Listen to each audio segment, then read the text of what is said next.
But when I do it like right away. So I'm like, I don't wait. I go, okay? This. See that?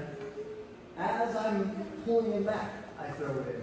That's your best chance of getting it in, even on a good guy, because they're not going to have time to react to it.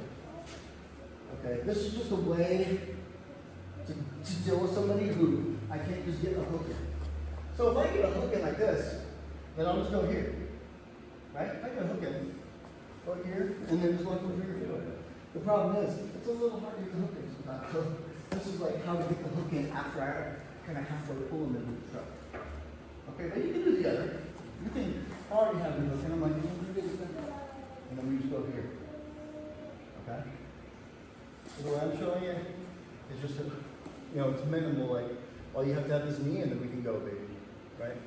So practice this for a little bit longer, and then I'll show you how to go forward. But stop, pull. Okay? As soon as I start to lean back, like as soon as I get to my butt, before we stop moving, I throw it over and I put this in. Okay? Worst case scenario, things get messed up, and I start to take it. Okay?